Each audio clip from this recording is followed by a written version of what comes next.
My name's Scott Wilkinson. I'm a professional body piercer and have been since 1994. On the show, I basically go through 4 different people. I take a look at their face, take a look at their ear. I tell you what possible piercings they could get, and my ultimate picks what I think would look best on them. Now, if you're interested in having me look at your pictures, wait till the end of the show, and I'll tell you exactly how to do it. Up first is going to be Kristen. Now, immediately looking at Kristen, I'm drawn right to her eyes. So that says possible eyebrow piercing here, possible double eyebrow piercing. We could even do the horizontal eyebrow piercing from side to side. I always love the symmetrical and balanced look, so you could always do this on the other side as well. Now, also, we could do a single nostril piercing. If we did a single nostril piercing, maybe we'd want to balance that out with a side lip piercing. And then there's always the possibility of the septum piercing in there. Septum piercing, nice tight little ring in there, is always super cute. And then immediately, right to her mouth, looking at that big pouty bottom lip says vertical lip piercing to me. I could definitely see the vertical lip piercing there, or even just a couple of snake bites or the spider bites on the side, depending on what we get on the top, whether if it's symmetrical where it's right down the middle, or if you kind of want to go with that angle and balance things out. So for my ultimate picks for Kristen, I'm going to say a vertical lip and some angel bites. Now let's take a look at her ear. Now, as soon as we see this ear, we're looking at this orbital right down here in the bottom. Props to you. That is awesome. Now, I don't know if you were planning on doing this or not, but it looks like your ear is set up for a couple more orbitals. Now, if you can imagine taking this piercing when it heals to heal that up down to there, so you have another piercing, you have an orbital, and this one, you could also have another one going up to the top. See how you have 3 orbitals going right up the ear? If you're looking for a unique look, that could be super, super fun. Now, that's just one possibility. You can see there's endless possibilities for these ears. Let's take a look at her other ear. Now, looking at her other ear, again, another orbital. I've seen her ear in advance, so I knew right away she was into orbitals. That's why I suggested the other ear. But with this orbital, she was talking about possibly using the conch piercing and running the ring through that orbital. I'm not 100% sure with the room right up here of the anti-helix in here, if there's going to be enough room for the clearance of that ring. If so, it could look really, really cool, but there's always the possibility of running a chain, because the chain's going to form fit all the way around the ear and fit inside there super, super nicely. And then the other cool thing about the chain is if you're using the chain, you have that 5-gem cluster, you can keep the 5-gem cluster and the existing orbital and just add the chain to the loop. Now, also looking, you can see the tragus here protrudes out enough where it'd be a very good option for the piercing. As far as the forward helix, right up in this area here, it looks like there's plenty enough room for the triple forward helix, but I would need to see how much clearance we have right in this area. A lot of times when that rook comes all the way up to the forward helix, it blocks that area so you can't fit jewelry in there, limiting the amount of piercings you can get. But otherwise, the forward helixes look like really good options. And of course, the anti-helix area here, you can always run some piercings up the side of the ear, as well as the normal helix right in the side.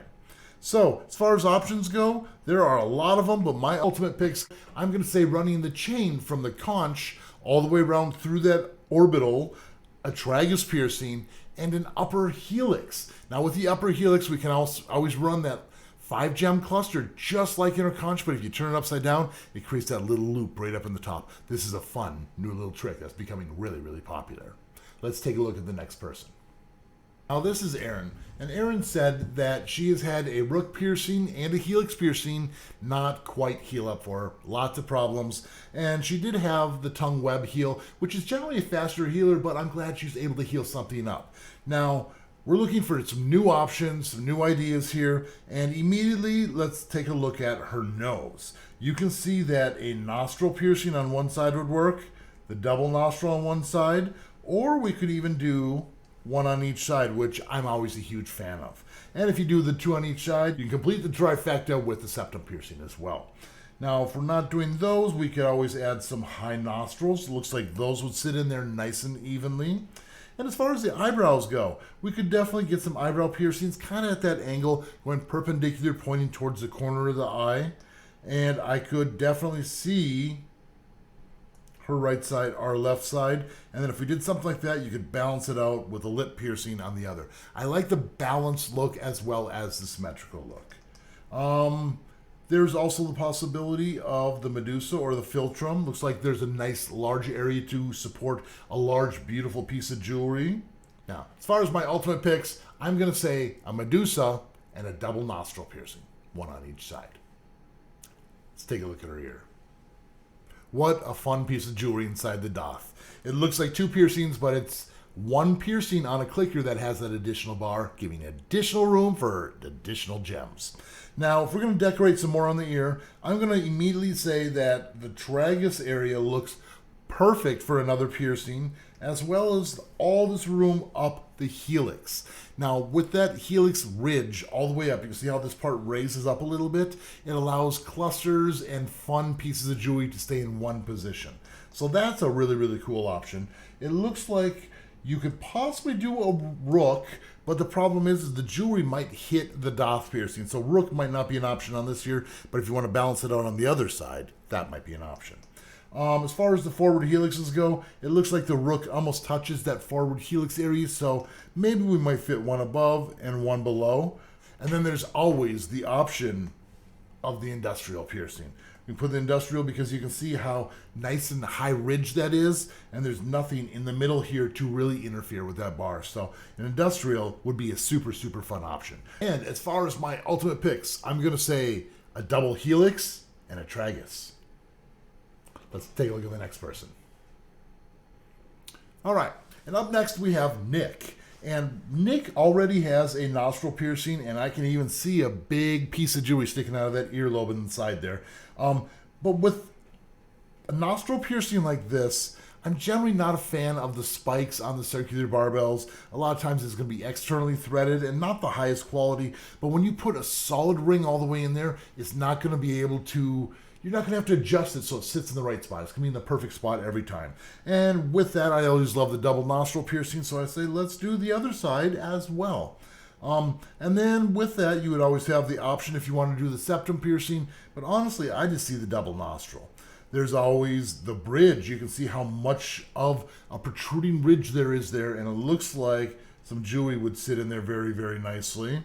As far as the eyebrows, it looks like this area is fairly flat, which means it'd probably reject out pretty quick. So eyebrows would not be an option, but that bridge is a good option.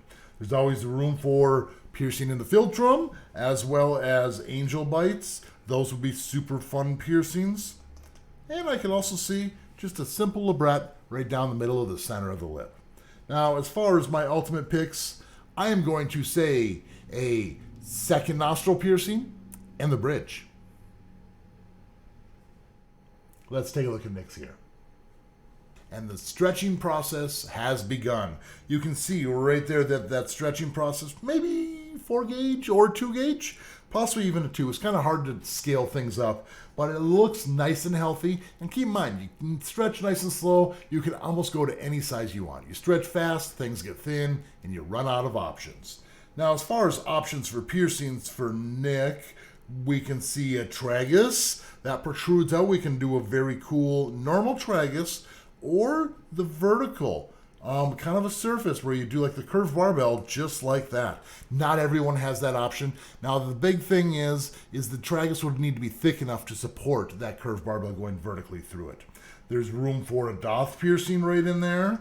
And as far as the forward helixes, we could almost do some higher forward helixes because it looks like that skin folds over and we can hide the backs all the way up. So that might be a really cool option, having high forward helixes. As far as the regular helixes go, you can always add a couple here, but once you get into this area where the snug meets the helix, it gets kind of tight and it kind of limits your jewelry options. Now, if you're not doing any of the doth or anything in that area, you could always add a conch cluster or a conch piercing to eventually add the ring all the way around the conch. Now, as far as my ultimate picks, I'm going to go off the rail again, and I'm going to say triple anti-helix, kind of running right up the side, and a tragus. And the last person we have for today is Olivia.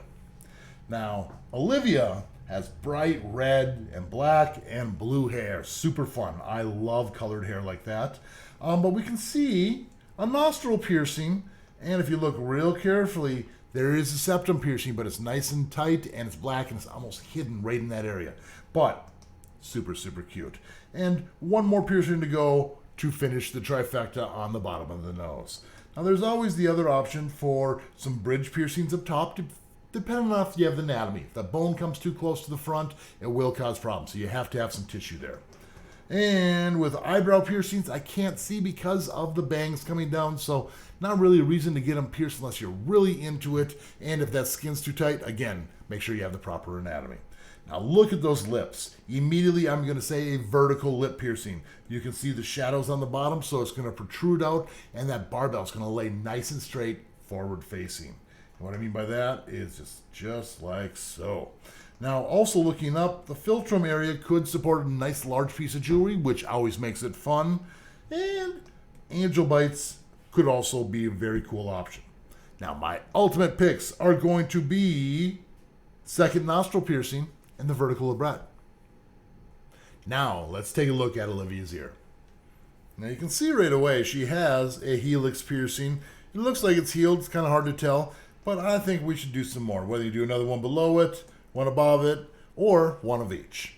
Now also looking, you can see that this snug anti-helix area is very pronounced, which means we might be able to do a snug piercing. I always like to warn people though, this is a long, rough heal. It's beautiful once it's healed all the way up, but it's a rough one to get all the way through. And if you didn't want to do that, there's always the conch where you can run the ring all the way around there once it's healed up with a stud. And take a look at the way the anti-tragus and the traguses are all lined up. We might be able to do an orbital between anti-tragus to tragus. That's an option not everyone has, but it's super, super cool. And you can see the doth. There's plenty of pocket in here and the top, so we could do a doth piercing. And I didn't mention it yet today, but rook. She's definitely a good option for a rook piercing up top as well. Now you can see how there's not much of a fold here with the forward helix. So if we did forward helixes, you would see the back. So I'm going to say stay away from the forward helixes. And the last option I would say would be adding some sort of a flat piercing. And my final picks for Olivia's ear is going to be an additional helix piercing as well as the tragus to anti-tragus orbital. Such a cool piercing.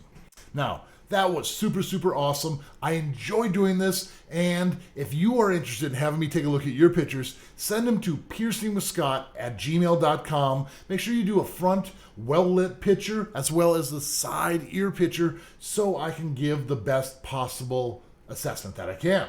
Now, if you enjoyed my video, make sure to give me a thumbs up, make sure you're subscribed, and of course, keep putting holes in your body. We'll see you on the next video.